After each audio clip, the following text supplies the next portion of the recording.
¿Qué vimos en la sesión anterior? Pues vimos definición y criterios de clasificación. ¿Se recuerdan ustedes que definíamos a los conceptos jurídicos fundamentales, siguiendo la línea que nos explica el jurista mexicano Eduardo García Maínez, que nos decía que son categorías o nociones irreductibles en cuya ausencia resultaría imposible entender o comprender un ordenamiento jurídico cualquiera? Bueno, y esta es una definición, pero lo que vamos a tener básicamente es lo siguiente. Se ha dicho que estos conceptos jurídicos fundamentales presentan rasgos que los distinguen. Tienen un carácter esencial, un carácter general y un carácter universal. ¿Y a qué vamos a hacer referencia cuando abordemos estos tres caracteres que nos presentan los conceptos jurídicos fundamentales? Pues bien, en esencia, pues vamos a encontrar, pues básicamente, lo siguiente. Cuando nosotros hablamos de ese carácter esencial, pues vamos a hablar del ser en sí mismo. Estamos hablando de su esencia. ¿Qué es? Cuando hablamos nosotros de un carácter que podría en este caso denominarse, en este aspecto, pues general, quiero que vean ustedes en su pantalla, pues aparecen a nivel mundial los distintos sistemas jurídicos o las grandes familias jurídicas que existen. Claro, y ustedes podrán darse cuenta que en el caso de Guatemala, pues formamos parte de un sistema jurídico mayoritario, no es el único, pero que a nivel mundial estamos dentro de esa gran familia del derecho civil.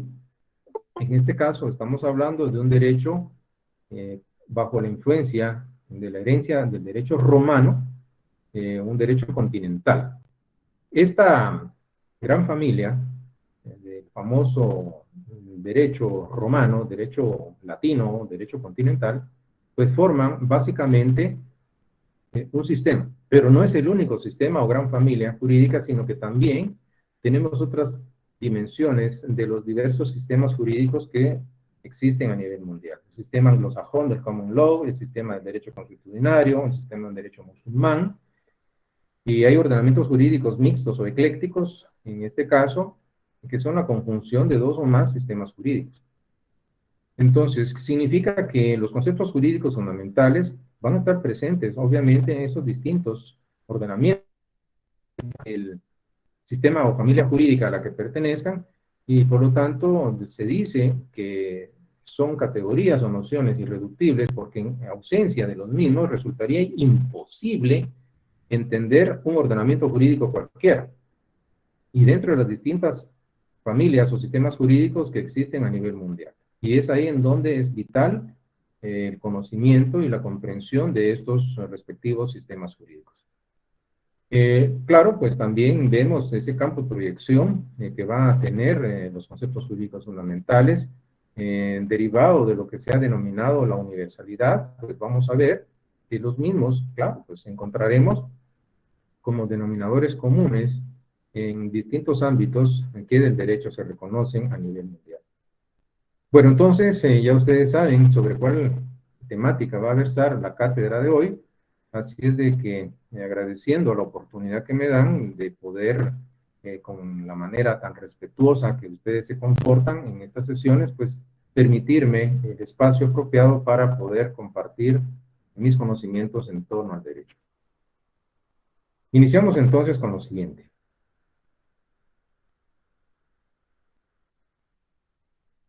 Tres preguntas obligadas cuando se abordan las características de los conceptos jurídicos fundamentales.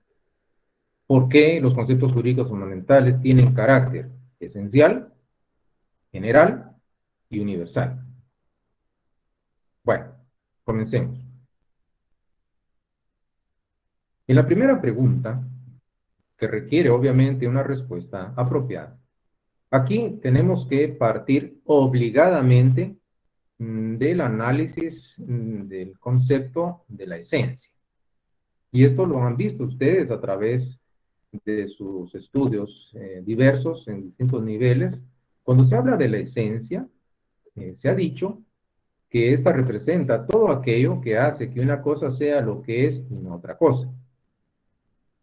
En otro sentido, Esencia será todo aquello sin lo cual una cosa no puede ser lo que es. Si, por ejemplo, nosotros hablamos del derecho, diríamos que todo aquello que hace que el derecho sea lo que es y no otra cosa. La esencia para el derecho será todo aquello sin lo cual el derecho no puede ser lo que es. Podría ser derecho. Me parece importante realizar una reflexión en torno a la realidad que estamos viviendo en nuestro país. Compleja y complicada situación la que se vive. Cuando empieza a cuestionarse en la estructura misma de un Estado constitucional de derecho, un Estado que en teoría debe, en este caso, estar encuadrado, enmarcado en cuanto a su actuar, en cuanto a su función en base a la normativa constitucional. Claro, nosotros estamos viendo que hay una crisis a nivel de Estado.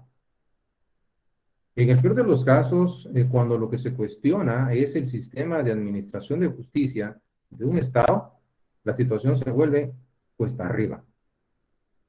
Entonces, claro, hay tantos aspectos, por supuesto, que podrían discutirse en torno al tema. Lo cierto es que las bases mismas que fundamentan un Estado constitucional de derecho, bajo esa perspectiva de un sistema republicano de gobierno, porque debemos de conocer o saber que la columna vertebral de un sistema republicano pues va a ser básicamente la efectiva separación de los distintos órganos de poder del Estado.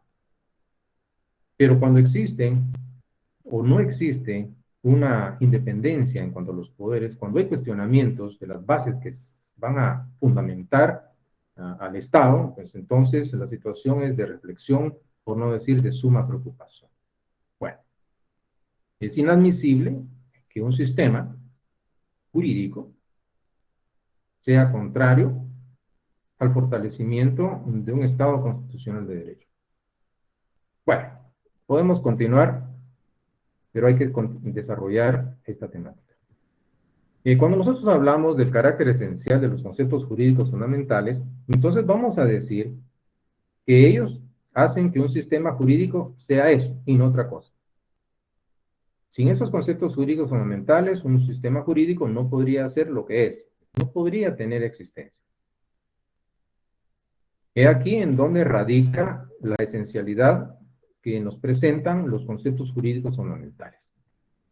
Y esta es una característica que ustedes tendrán que explicar de manera oral o por escrito en torno al carácter esencial de estos conceptos jurídicos. Bueno, entonces tendríamos el primer criterio que da respuesta a la primera pregunta.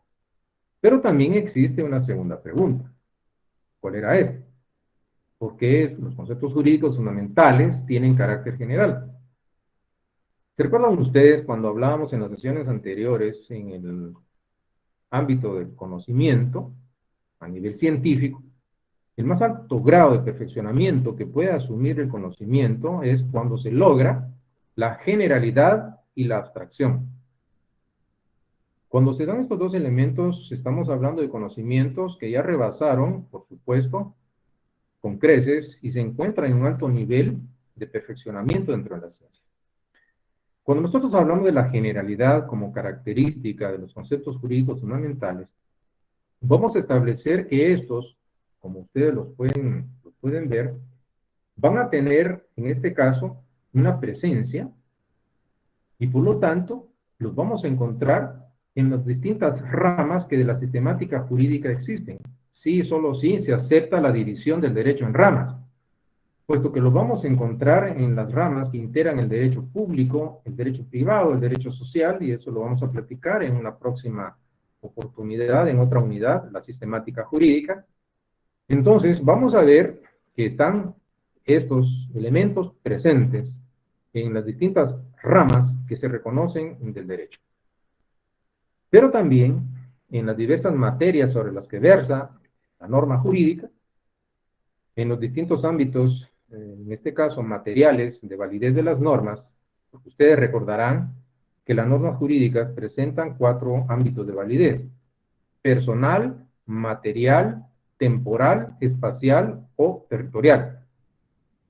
Pero el ámbito material, en este caso, está representado por esa parte del derecho objetivo o material sobre el cual versa la norma. Entonces significa que van a estar siempre presentes los conceptos jurídicos fundamentales en el ámbito del derecho constitucional, del derecho procesal, del derecho administrativo, derecho penal, derecho civil, derecho agrario, etcétera, etcétera. En todas esas materias del derecho objetivo vamos a encontrarlos presentes. Entonces, no solo están en las distintas ramas, sino que también en las distintas materias del ordenamiento jurídico. Pero también, ustedes recordarán que hablábamos en el semestre pasado de la jerarquía normativa, hablábamos del orden o grado de importancia que las normas integrantes de un ordenamiento jurídico guardan entre sí. Entonces, van a estar presentes tanto a nivel de las normas constitucionales, normas ordinarias, normas reglamentarias y de las normas individualizadas. Y en este aspecto podemos nosotros sintetizar el carácter general que presentan los conceptos jurídicos fundamentales. Finalmente, pues vamos a mencionar el carácter universal de los mismos.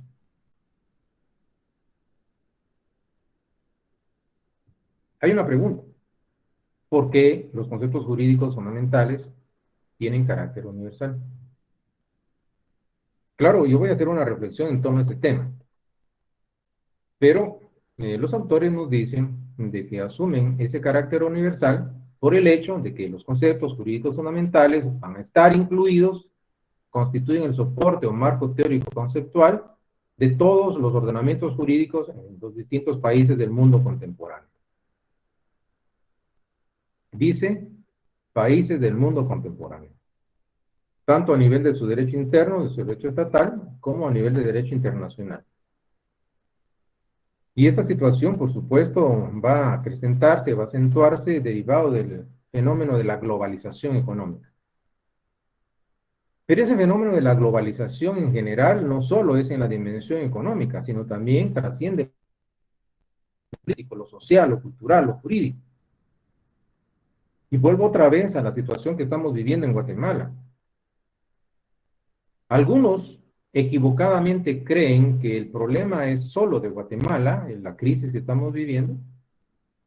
Y es más, hay muchos, porque ustedes podrán darse cuenta, que arremeten en contra de que se opine o que se comente, o algunos, pues, que van a, bajo el argumento o pseudo argumento de una falsa nacionalización del tema, pues quieren que este asunto se quede solo en Guatemala. La globalización rebasó los diversos niveles y por lo tanto lo que ocurre en Guatemala afecta al mundo entero, especialmente en nuestra región. Entonces no somos un estado aislado del contexto internacional. De esta manera, pues entender esos fenómenos de globalización, pues por supuesto, preocupa en diversas latitudes. Ustedes basta que vean los medios de comunicación de la fragilidad del sistema de administración de justicia en Guatemala. Entonces, la confianza que puedan tener inversores en nuestro país va a depender de la solidez con la que se garantice un Estado constitucional de derecho en Guatemala. Pues bien, podríamos continuar. Pero aparte de esta reflexión, pues también quisiera destacar algo, es una reflexión personal.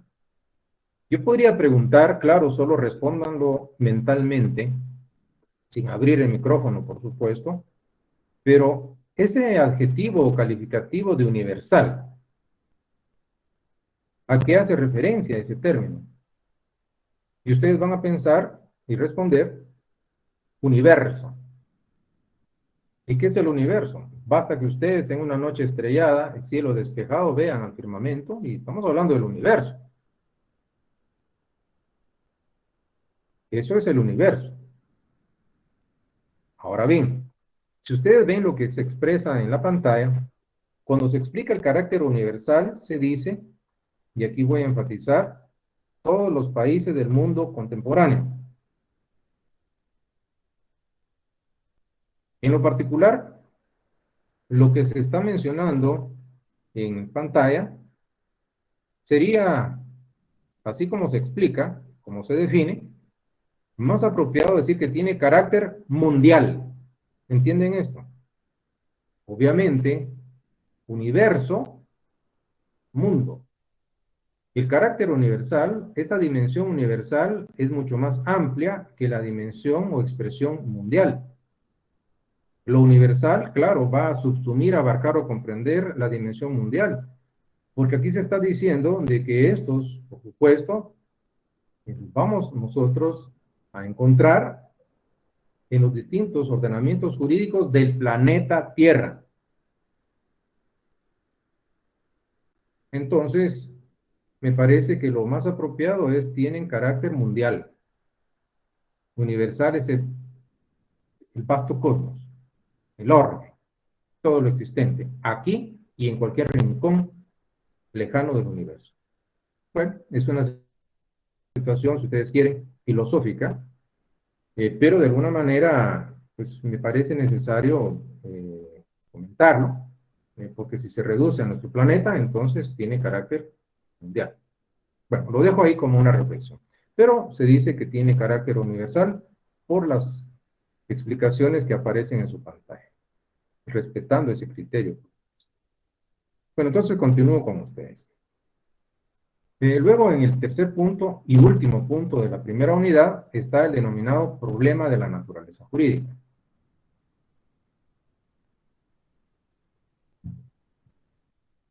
Si ustedes ven el programa oficial, aparece el número 3, el problema de la naturaleza jurídica. Claro, he de comentarles que esto pues no está en los libros, que está en la bibliografía, no aparecen en folletos. Entonces acá voy a exteriorizar criterios personales y me voy a auxiliar también de otros filósofos del derecho para poder explicar básicamente este tema. En primer lugar, partamos de lo siguiente. Hay un término, un vocablo, la palabra naturaleza, que por origen etimológico proviene del latín natura. Entonces, esto significa lo que es perteneciente o relativo a la naturaleza, lo que es conforme a la cualidad o propiedad de las cosas. Eso es lo que le da el carácter natural. Bueno, entonces, se dice que la naturaleza será entonces todo aquello que caracteriza a un ser. Bueno, ¿qué significa esto? Todo aquello que caracteriza a un ser. En este caso, sí, vamos a establecer entonces lo siguiente. Vamos a generar que la naturaleza radica en ese aspecto. Bueno, el ser, la esencia. En este aspecto, si ustedes en un momento dado estaba viendo alguna inquietud que tenían por ahí, en cuanto al carácter general, alguien me indicó que tuvo un problema técnico. Entonces, en todas las ramas que integran el derecho, en todos los ámbitos materiales de las normas jurídicas y en todos los niveles jerárquicos normativos, para quien solicitó esta presentación. Bueno, entonces, vuelvo acá. Les decía, mil disculpas a los demás. Entonces, acá yo les propongo algo. Si a mí se me permitiese poder modificar esta parte del programa, yo le pondría el problema de la determinación de la naturaleza jurídica. Problema de la determinación de la naturaleza jurídica. Porque en sí mismo, la naturaleza, en otras palabras, per se, no representa un problema. El carácter natural, la cualidad o propiedad de las cosas, la esencia del ser, no es problema. Lo que sí es problema es tratar de determinar, esto es, establecer o precisar la naturaleza, de las cosas. Y en este caso, si tratamos de determinar la esencia, el ser mismo de una institución estudiada por el derecho, pues el problema realmente es tratar de determinar, no en sí la naturaleza, sino es la determinación. Haciendo ese replanteamiento del tema, entonces vendría una pregunta obligada. Entonces, ¿en qué consiste el problema de la determinación de la naturaleza jurídica? Noten que acá ya no estoy haciendo la pregunta en qué consiste el problema de la naturaleza jurídica, estoy hablando del problema de la determinación. Entonces, aquí vamos a encontrar básicamente lo siguiente. Se ha dicho que en el ámbito de la ciencia del derecho, siempre se ha hablado y se seguirá hablando y escribiendo sobre ese concepto de la naturaleza jurídica. Pero este concepto es un concepto general del derecho. Y ustedes lo van a comprobar a través del estudio durante todos los años de nuestra carrera. No ha sido tratado con suficiente claridad a lo largo de pensum de estudios. Es más, yo les podría decir, cuando yo, y esta es una crítica constructiva, cuando en este caso, inclusive, pues, cuando este tema ni siquiera estaba en el programa oficial de introducción al derecho que yo recibí en la facultad. Entonces, vamos a explicar en qué consiste el problema de la determinación. Y lo que ustedes tienen en pantalla condensa o sintetiza el problema. Porque este radica en la dificultad de determinar, de establecer con la precisión adecuada la naturaleza, esto es el ser o esencia de las instituciones del derecho. Este es el problema. Imagínense ustedes llegar a la y decir, esta es la esencia de X o Y institución estudiada por el derecho. El problema es determinar. Eso es difícil. ¿Por qué? Por esto. Porque se deriva de una multiplicidad de opiniones o de criterios. Los filósofos del derecho esgrimen esos criterios ius filosóficos, que no son ni más ni menos que diversas concepciones filosóficas que tienen con respecto al fenómeno jurídico. Han sido diversas las opiniones de los filósofos del derecho en torno a ese tema, que se resume o reduce en tratar de determinar la naturaleza de cada concepto o objeto de estudio del derecho. Entonces, es acá en donde encontramos la dificultad de determinación y la multiplicidad de criterios. Claro, yo les voy a disertar un tema para que ustedes se den cuenta del por qué se los estoy indicando. Continúo acá. Se ha dicho, y esto es interesante establecerlo, de que bajo estos términos, pues tenemos en esta situación, pues que mencionar, pues básicamente lo siguiente. En este momento voy a disertar y les voy a impartir una cátedra de Derecho Civil. Y nos vamos a trasladar al tercer semestre.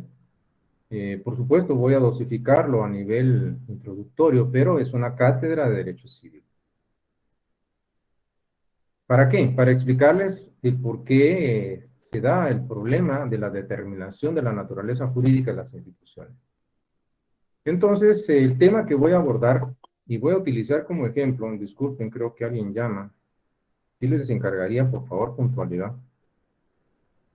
Entonces, en este caso, vamos a establecer en esta situación lo siguiente. Existen las personas jurídicas colectivas, que son una clase de sujetos de derecho o personas. Entonces, el tema que voy a utilizar básicamente es principales teorías sobre la naturaleza, por supuesto jurídica, de las personas jurídicas colectivas. Esto es, principales teorías que han tratado de explicar cuál es la esencia o el ser mismo de ese sujeto de derecho al que se conoce como persona jurídica colectiva. Entonces, claro, hay un principio universalmente aceptado, pues nuevamente se utiliza esta expresión universalmente aceptado, pero es para hablar mundialmente aceptado, de que la personalidad jurídica es inherente al ser humano. Bueno, esta es una teoría, esta es una posición, pero basta con que nosotros analicemos a través de la historia, y he de comentarles, la personalidad jurídica es la conditio sine qua non que un ordenamiento jurídico exige o requiere para que a un sujeto se le pueda considerar como persona en el mundo del derecho. Y algunos podrían pensar, bueno, ¿y es que acaso no basta con que sea un ser humano? No, a través de la historia, pues vamos a encontrar en ciertas sociedades que no bastaba con tener la calidad de ser humano para ser reconocido como persona en el mundo del derecho. Inclusive ustedes están estudiando derecho romano y podrán darse cuenta, los esclavos, una institución que estuvo vigente en el derecho romano, claro, diversas calidades, el esclavo, pues en el contexto de la legislación romana, que pues tenía la categoría de res mancipi, era en un momento dado considerado como un objeto o cosa.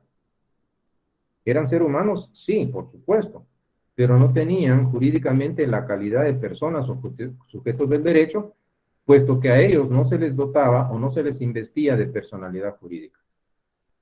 Pues bien, hoy en día, pues claro, para nosotros es común y decir que es inherente. Bueno. Entonces, bajo estos aspectos, vemos que la conjunción, la unión o asociación de distintos individuos para conformar a un ente colectivo, en donde se le va a reconocer, se le va a otorgar personalidad jurídica y en ese momento, pues va a adquirir la calidad de persona jurídica colectiva, va a ser un sujeto apto para poder contraer derechos y obligaciones en el mundo de lo jurídico. Y aquí podríamos mencionar ejemplos, claro. Yo podría preguntarles, claro, sin que abran el micrófono y respondan abiertamente, pues no solo de una manera mental lo hagan. Claro, yo estoy en una relación jurídica contractual en el ámbito laboral. ¿Quién es mi patrono? Por supuesto, no es el señor decano, no es el rector magnífico, sino que es la Universidad de San Carlos de Guatemala. Y ustedes tienen ahí pues una imagen de el campus central de la universidad en la zona 12 de la ciudad de Guatemala, y ahí aparece obviamente la imagen del edificio de rectoría. Entonces, estamos viendo que está la Universidad de San Carlos de Guatemala. Claro, ¿quién es el propietario de esos bienes? En este caso, de ese bien inmueble, es la Universidad de San Carlos de Guatemala. ¿Tiene derechos, tiene obligaciones? Por supuesto.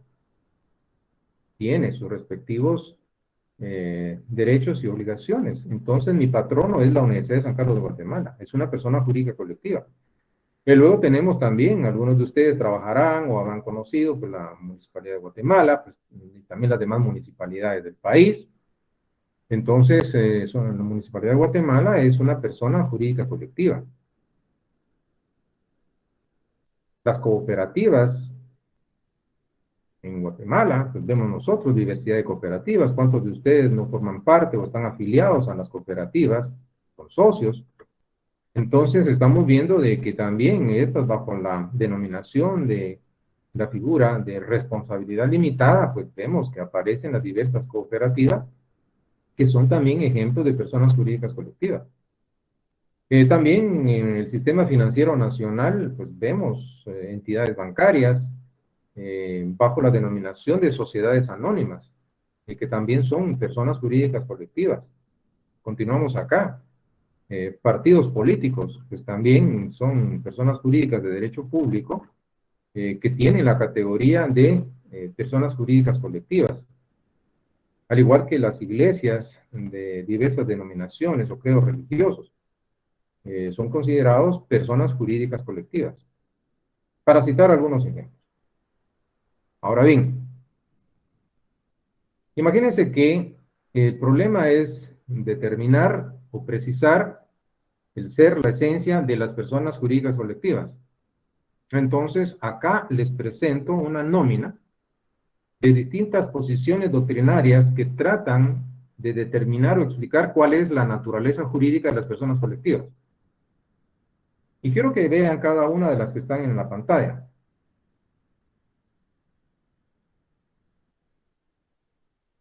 ¿Y qué vamos a encontrar? Por un lado, una primera teoría, la famosa teoría de la ficción legal de Carlos Federico von Savigny. Este jurista llega a la conclusión, luego de analizar la naturaleza jurídica de las personas colectivas, y dice lo siguiente. Quiero que escuchen bien. Las personas jurídicas colectivas en realidad no existen. Son entes ficticios, son creaciones del legislador plasmadas en la ley, pero en realidad no existen. Y por eso se habla de la ficción legal. Su única existencia es el reconocimiento en la norma, pero en la realidad no existen. Son inventos, son entes ficticios. Y esa es su naturaleza jurídica. Y nos ubicamos en un extremo. Del otro extremo hay otros autores que dicen, momento, las personas jurídicas colectivas en realidad sí existen, tienen realidad plena. Solo con estas dos primeras teorías podemos ver dos líneas de pensamiento diametralmente opuestas y contrapuestas, por supuesto. ¿Es un invento? ¿No existe? Otros dicen que sí existe. Primero que se pongan de acuerdo. Pero si esto, imagínense, les parece a ustedes poco, todavía hay más.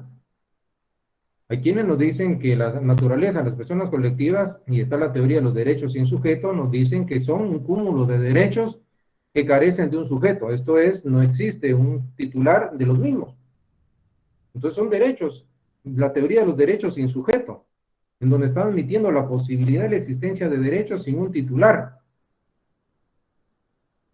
En otro doctrinario hay quienes nos dicen que la esencia de las personas jurídicas colectivas es que se trata de organismos biológicos, y aquí estamos utilizando la expresión dentro de la biología, es un ser biológicamente considerado, es un organismo biológico.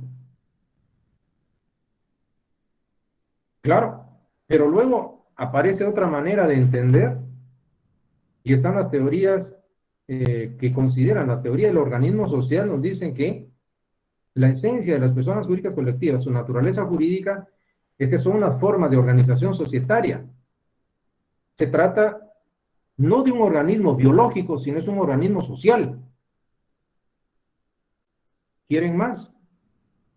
Otros autores llegan a la conclusión, y aquí están las teorías patrimoniales, dentro de estas podríamos mencionar la teoría del patrimonio colectivo, la teoría del patrimonio de afectación, que nos dicen que las personas colectivas, su naturaleza jurídica es de que son un patrimonio adscrito o destinado a la realización de un fin concreto, un patrimonio afecto a la realización de un fin. Claro, y aparece un concepto que dentro del contexto del derecho civil se habla del patrimonio. Claro, vamos a platicar de este tema, es uno de los atributos que se consideran inherentes a las personas jurídicas, tanto individuales como colectivas. El patrimonio, que dentro de la perspectiva del derecho civil es considerado como un conjunto de bienes, derechos, cargas y obligaciones que corresponden o pertenecen a un sujeto de derecho o persona y que son susceptibles de una estimación o ponderación económica. Y esta es la definición que se da de patrimonio dentro del ámbito del derecho civil, una de tantas definiciones. Entonces nos están diciendo que las personas colectivas en realidad son un patrimonio adscrito, afecto, destinado a la realización de un fin. Pero vienen otros y nos dicen, está la teoría de la unidad de conjunto de normas, y la esencia de la persona colectiva, su naturaleza es que es una unidad normativa. Tiene expresión a través de esa forma en la que se expresa formalmente el derecho y es plasmado en la ley. Pero también tenemos otras teorías. En el caso están las teorías voluntaristas, y aquí se habla de la perspectiva de la voluntad en su acepción psicológica, que nos está diciendo que la sumatoria de voluntades individuales, Juan, Pedro, Francisco, María, Juana, etcétera, cuando se unen para conformar una persona jurídica, se asocian para conformar una persona colectiva, la unidad o la sumatoria de voluntades individuales genera una voluntad colectiva. Y por lo tanto nos dice, esas teorías voluntaristas, de que la esencia de la persona colectiva es que se trata de una voluntad colectiva, producto de ¿qué? De la sumatoria, la fusión, la conjunción o la unidad de voluntades individuales. Y aparece la teoría de las explicaciones normativas, etcétera, etcétera, etcétera. Bueno, podría seguir, pero la pregunta obligada es esta. ¿Cuál es la respuesta que estamos tratando de encontrar en torno a estas teorías? Pues aquí era la pregunta, ¿y cuál es la naturaleza jurídica, esto es la esencia, el ser de las personas colectivas? ¿Y qué tenemos? Vean la pantalla. Las respuestas no se hacen esperar. Diversidad de criterios, sí. Encontrados, contrapuestos, algunos de estos, sí. Y al final viene la pregunta, ¿y se logró determinar o precisar con exactitud la naturaleza jurídica de las personas colectivas? La respuesta, ¿cuál será? Sin abrir micrófono. No. ¿Tienen ustedes idea del tiempo invertido básicamente en discutir este problema? Pero también podríamos preguntarnos lo siguiente. ¿Y cuál será la utilidad de orden práctico que tiene para quien estudia derecho el precisar o determinar la naturaleza jurídica de una institución? Esto no significa que como un aporte para acrecentar ese acervo cultural del estudioso del derecho, claro, esto es bueno, es un ejercicio intelectual muy bueno. Pero ¿cuál es la utilidad práctica de determinar si la Universidad de San Carlos, si la Municipalidad de Guatemala, si el Banco X Sociedad Anónima es una ficción legal, es una realidad, son derechos sin sujetos, son organismos biológicos, son organismos sociales, son un patrimonio, etcétera? ¿Cuál es la utilidad de orden práctico? Desde el punto de vista académico, como acervo cultural, magnífico. Pero la utilidad de orden práctico, ¿cuál es? Y al final noten algo. ¿Llegamos a una conclusión? No. ¿Se pudo determinar con exactitud la esencia de la naturaleza jurídica de las personas colectivas? ¿Cuál es la respuesta? No. Y continúo. Sobre ese tema, aquí un filósofo del derecho, José Lois Esteves, pues se manifiesta, es interesante, y nos dice algo importante y ustedes lo tienen en su pantalla. Él nos dice que al consultar cualquier obra o tratado en materia jurídica, y si nos damos a la tarea de hacer un inventario de cuáles son los temas más discutidos, que han sido planteados y replanteados de manera insistente, él nos dice que llegaremos a una conclusión porque nos vamos a percatar de que el problema que más a menudo enfrenta a los juristas es básicamente el de la naturaleza de las instituciones que investigan. Los enfrentan. Todavía tienen dudas. Ficción y realidad. Están enfrentados. No existen y otros dicen que sí existen. Están enfrentados. Luego, cada vez que el estudioso del derecho se enfrenta a un concepto muy particular, se ha dicho de que es como una costumbre. Se ha visto en la obligación, por tradición, de tiempo inmemorial, a tomar una posición, debe fijar su posición en un tema espinoso, Y es el problema de la naturaleza jurídica, el problema de determinar la naturaleza jurídica. Porque imagínense ustedes, si ustedes tuvieran que fijar posición y decir, bueno, decida, ¿con quién se queda? Es realmente una situación, tomar una posición al respecto. Y él nos dice que nadie se ha preguntado, con el interés que amerita el tema, por qué debe procederse así, por qué es esa costumbre tan arraigada en los estudiosos del derecho a enfrentarse en esta discusión. Y es en donde él preguntaba, ¿y cuál es la necesidad de índole práctica, teórica, indispensable, o que se hace indispensable, para estudiar esa situación que es tan abstracta, y disculpen la expresión, embarazosa, esto es complicada, compleja, como el tema de la naturaleza jurídica? Entonces, es acá en donde entramos a esa reflexión. Y se ha dicho, según el autor que estoy en este caso parafraseando, de que se ha acostumbrado o se ha producido esa rutina que a veces es ciega, que en un momento es un fenómeno que en un momento dado pues se ha ido dando, se invierte tanto tiempo, tantas energías en investigar esa temática cuya razón de ser y cuya trascendencia pues se desconoce, pero es por costumbre que ha sido abordado. Claro, nosotros tendremos entonces que entender que es un criterio que pueden compartir o no, podemos o no estar de acuerdo con lo que este jurista menciona, pero sí es interesante que ustedes pues tengan por lo menos una primera percepción de lo que se espera obtener cuando se desarrolla el tema de la naturaleza jurídica. Continuamos acá. Quienes se dedican al estudio del derecho continuamente están tratando de desentrañar la naturaleza de muchas instituciones antes de haber resuelto que hay que entender por naturaleza jurídica. Es más, tratando de buscar la naturaleza jurídica sin muchas veces saber qué es esta y en qué forma, pues, puede ser descifrada adecuadamente la naturaleza.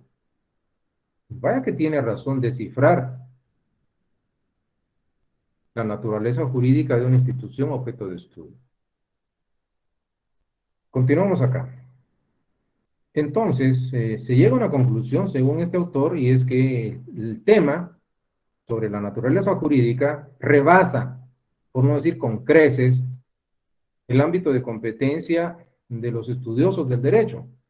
Sale, obviamente, del objeto de estudio de la ciencia del derecho como tal, puesto que es un problema, imagínense, estamos hablando de determinar la esencia, el ser mismo de las instituciones, entonces nos estamos yendo a conceptos de máxima generalidad, es una temática o problemática de máxima generalidad.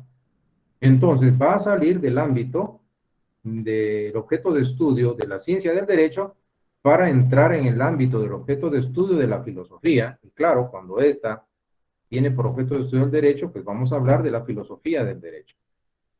Entonces noten que ya pasamos, cambiamos de ciencia, entonces decimos que ese tema de la naturaleza jurídica debe ser abordado más que desde la perspectiva eminentemente del derecho, debe ser dentro de una perspectiva filosófica. La filosofía nos va a ayudar a desentrañar, puesto que es la ciencia de máxima generalidad, que va a estudiar la problemática más general. Y en este caso, el objeto de estudio será el derecho, entonces la filosofía del derecho. De esta manera, el filósofo del derecho, quien estudia este máximo nivel en la profundidad del estudio del derecho, a él es al que le correspondería estudiar esa materia. ¿Cuál? La naturaleza jurídica. Y no tendrá más que rendirse y aceptar, por supuesto que a él le corresponderá, puesto que rebasa con creces el ámbito de estudio del derecho en sí mismo, y obviamente pues eran los filósofos del derecho a quienes les corresponderá desarrollar. Pero también se ha dicho, como crítica, que a nivel filosófico del derecho pues tampoco se ha consagrado toda la atención a ese problema. Algunos lo abordan, otros no, en algunos momentos se retoma, en otros momentos no, el tema de el problema de la naturaleza jurídica. ¿Qué más podríamos platicar? Claro, pues no existe un estudio sistemático sobre esta situación tan importante y es excepcional, pero lo que sí es importante es establecer y determinar que sí es necesaria una investigación filosófica del derecho, por eso decimos use filosófica, que va a ir orientada al esclarecimiento de ese tema, de esa problemática general de estudio. Entonces, claro, a quienes estudiamos derecho se dice, pues no nos es dado hacerlo con la sagacidad, sino que es un deber inexcusable entonces de los filósofos del derecho. Con ello, tratar de desentrañar la naturaleza jurídica. Entonces, ¿qué tenemos acá? Imagínense ustedes, y quiero retomar básicamente lo siguiente. ¿Por qué o por qué llegamos a desarrollar estos temas? Por esta situación. Tratar de determinar, y, noten, y quiero que noten que tan solo estamos hablando de la naturaleza jurídica de las personas colectivas. Es una institución estudiada por el derecho, sí, pero cuando se habla de la naturaleza jurídica de las mismas y tratar de precisar qué son en su ser, en su esencia, es ahí en donde surge lo complicado. Y es tan solo un ejemplo, hay más. Ustedes a lo largo de la carrera van a ver los diversos criterios que se han esgrimido en torno al tema de la naturaleza jurídica. Entonces ya entendieron por qué, más que ser un problema la naturaleza en sí mismo, el problema radica en la determinación, esto es precisar o establecer con exactitud la naturaleza jurídica de X o Y institución objeto de estudio del derecho. ¿Y qué creen que tenemos por acá? Pues aquí tenemos terminado el primer módulo. Aquí termina. Claro, podría seguir platicando. Entonces ya ustedes vieron acá 3 puntos. 1. Definición de los conceptos jurídicos fundamentales. Vimos también enumeración y criterios de clasificación. Como un extra, pues tenemos las características de los conceptos jurídicos fundamentales y finalmente, pues desarrollamos el tema del problema de la determinación de la naturaleza jurídica. ¿Qué nos queda? Por supuesto, vuelvo acá con ustedes, voy a retomar algunos aspectos importantes y en este caso vamos a establecer, claro, pues como un anticipo, el desarrollo de tema que voy a disertar en las sesiones en un momento dado, pues vienen todavía pendientes y vamos a iniciar, puesto que aquí estaríamos terminando la primera unidad y en este momento pues comparto con ustedes la segunda unidad. Vamos a generar una introducción para continuar en la próxima sesión desarrollando sobre este tema. Bueno, entonces pasaríamos a una segunda unidad. Nuestro programa pues nos presenta ya una clasificación de los conceptos jurídicos fundamentales y en este caso los formales. ¿Por qué son formales estos conceptos? Pues porque esto se refiere a la estructura lógica de la norma. ¿Qué nos pide el programa? El contenido a desarrollar en nuestro programa, pues básicamente va a ser, en este caso, el siguiente. Veamos entonces nuestra respectiva sesión. En el programa, si ustedes lo consultan, se contemplan 3 aspectos. En el tema de la norma jurídica y su estructura se menciona el supuesto jurídico, la consecuencia jurídica lícita y la ley de causalidad jurídica. Estos son los 3 temas que nos pretende, o que se pretenden desarrollar a través del contenido programático, y claro, se los voy a explicar cada uno de ellos. Bueno, entonces, podríamos anticipar lo siguiente, esto es un repaso, por eso les decía que es un preámbulo. La norma jurídica, lo vimos en nuestro primer semestre, Introducción al Derecho 1, se ha dicho que es el grado más alto de control social y que, por supuesto, el requisito esencial es que esta debe ser expresa, debe ser categórica, suficientemente clara. La norma jurídica, claro, pues son imperativos, prescriben o bien prohíben, Y la obligación pues, viene impuesta a aquellos sujetos que se constituyen en los destinatarios, sujetos o personas hacia quienes va dirigido este precepto o esta norma. Bueno, pero lo que vimos en el semestre anterior, ustedes recordarán definición de las normas jurídicas. Entonces se decía que es una regla de conducta, impone deberes y confiere derechos. Claro, vamos a entender que regula la conducta externa de las personas en sociedad, pero esta imposición y ese otorgamiento pues le da a la norma jurídica, se decía el semestre pasado, el carácter impero atributivo. Entonces, la definición pues, nos dice que es un precepto que tiene carácter imperativo atributivo. ¿Por qué imperativo? Impone deberes jurídicos, porque atributivo atribuye, confiere u otorga derechos objetivos y que va a regular la conducta externa de las personas en sociedad. Todo esto lo vimos el semestre pasado. Entonces, claro, la norma jurídica, como un elemento formal y lógico, esto tiende a generar la unidad de la categoría derecho. Y se ha dicho que este derecho pues, se encuentra en la instancia o nivel supra o sobreestructural de una formación económico-social. Esto según lo que expresaba esta corriente del pensamiento, que ustedes recordarán en el origen y esencia del Estado de Derecho, y no estoy haciendo apología de ninguna corriente de pensamiento, pero me parece interesante que los materialistas pues ubican al derecho y al Estado a nivel supra o sobreestructural en la denominada instancia jurídico-política. Pues bien, entonces estamos viendo que la norma jurídica presenta características se nos dice que frente al titular del derecho vamos a encontrar al titular de la obligación para destacar la bilateralidad de la norma. Luego que las normas jurídicas pues, van dirigidas a regular la conducta externa de las personas en sociedad, exterioridad de la norma. Finalmente, pues mencionamos la heteronomía, implica o conlleva una voluntad que se va a sobreponer a otra. La coercibilidad, la posibilidad de hacer uso de la fuerza para lograr el cumplimiento de los preceptos, y que obviamente la norma regula modos colectivos de conducta. Estos son los elementos que podríamos anticipar relacionados con la estructura lógica, o mejor dicho, las generalidades sobre las normas jurídicas.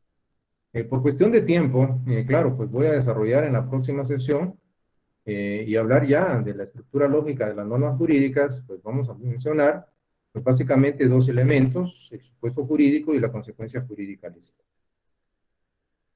Sin más, entonces, este será el tema con el que iniciaremos a disertar nuestra sesión virtual. En la próxima sesión, pues vamos a utilizar, en este caso, pues el mismo enlace que utilizamos para hoy, y en un momento dado, pues que sea oportuno o lo considere oportuno, pues si se cambia, pues yo les estaría avisando a través del medio que ustedes conocen, si llegáramos a cambiar el link o el enlace a nuestra sesión virtual. Entonces, vuelvo acá con ustedes y si en dado caso, pues tenemos algunas preguntas, pues estoy en el chat en este momento, pues no me resta más pues que ver, y aquí en este caso, pues no hay ninguna inquietud o pregunta al respecto. Entonces, solo más que desearles una buena tarde, pues agradecer su atención. Si alguien quiere realizarla de viva voz, pues puede hablar a través del micrófono. Merle, pues me dice todo claro, pues gracias por la clase, pues estoy para servirles.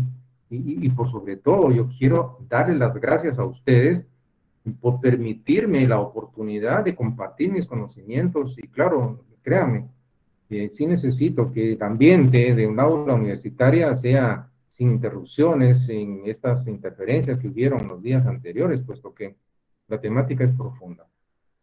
Claro, ustedes van a tener entonces sus respectivos materiales de apoyo.